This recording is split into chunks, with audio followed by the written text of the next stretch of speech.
Hello everyone, today we are going to watch the recap of the film, White as Snow. The film begins with a young girl named Claire, who following the death of her father, lives with her stepmother, who has acquired her father's whole company. When the girl goes for a run in the morning, the kidnapper grabs hold of her and forces her into the trunk, before fleeing the scene. Driving in a woodland, the kidnapper attempts to avoid a wild boar, that unexpectedly sprang out into the road, and the car slammed onto the tree, which allowed Claire to escape from the trunk. The girl then hurries through the forest, but eventually she realizes where to flee further. When Claire halts, the kidnapper arrives from nowhere. It is realized that as a woman, the girl's abductor catches up with her. Nevertheless, she uses a pistol to warn Claire to close her eyes. And a shot is fired, then the scene cuts short. A man named Pierre enters the room. He was the one who saved her. He says he was only hunting wild boars, but instead he shot woman. He thinks that Claire most likely done something, because no one would just want to end her. Claire suggests calling the police, but he declines since he does not want to risk going to jail again, and there is no reason to be concerned about the body. Then she changes her clothing and proceeds to explore around the home. Meanwhile, Vincent is one of the occupants, and his cello playing can be heard from the next room. Tiring of listening to music, Claire nods off again, and is jolted awake by Francois.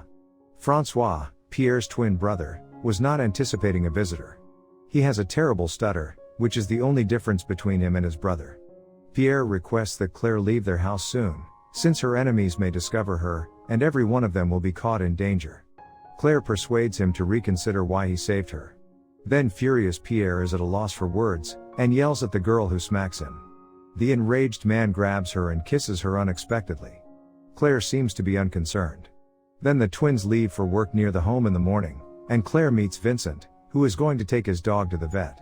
The girl accompanies him so she will not be alone. Then the dog is examined by a young guy named Sam. After that, Vincent takes the girl out for a drink, and they speak about music. Claire says she used to play the violin, which reminds her of her mother.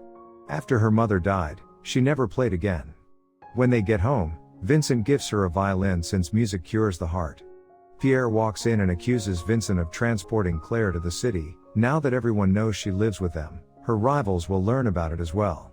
In the morning, looking out the window of her room, Claire notices Pierre work and approaches him. The Pierre then starts kissing the girl, after which they are engaged in a sensual action. Late at night, lying in her bed, Claire hears the sound of the TV. The girl comes down and sits on the sofa next to Pierre, starting with her foot stroking his leg. She hints for one more time. It doesn't take long to convince him. After the romance time, the man stutteringly says that he is really thirsty, which leads Claire to discover that it was not Pierre at all, but his twin brother Francois, who realizes that he should not have done this, but just could not resist him, which makes the girl smile. The following day, Claire finds a job at a nearby restaurant. Then girl goes home and attempts to contact her stepmother. However, as soon as she reveals her name to the other end, they instantly hang up.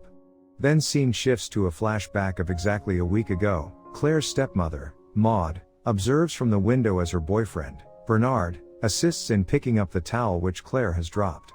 When the man walks up to the living room, the Maud advises that they no longer should conceal their relationship from others, because her husband is no longer alive.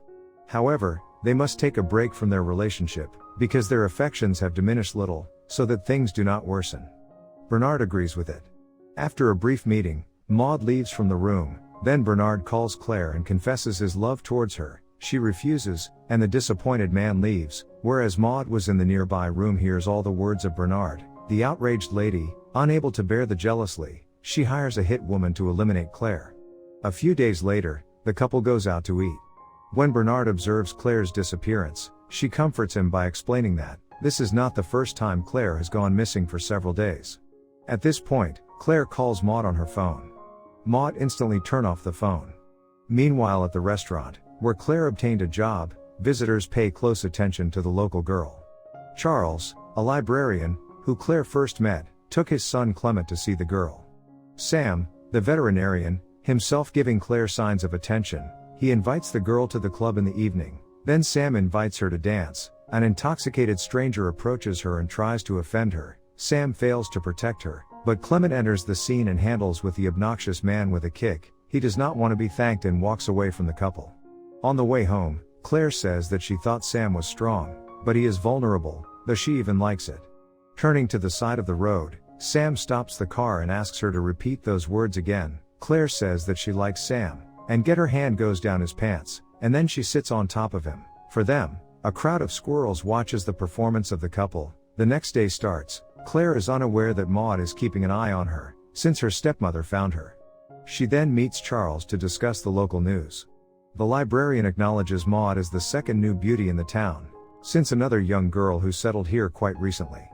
He advises the visitor to stay in the church, which always has available accommodations for visitors. In a meeting with the pastor, the woman shares information about her stepdaughter, Claire, who vanished a few days ago. The woman asks the pastor not to tell anyone about the girl, because she fears that Claire will run away again, because she did not give her enough attention after her father passed away. The pastor then offers to act as a mediator, and arrange a truce of sorts between the two parties. In the morning, Claire runs amid the lovely mountains, where she meets Clement. He is also a sports enthusiast. The girl likes the guy. When he gets over his nervousness and kisses her, she pushes him away playfully. He runs away from there, which makes her laugh. When she returns, she pays visits to the church to admit that she had slept with another guy. The pastor predicts that the mountains activate her hormones, and it won't be a sin to remember.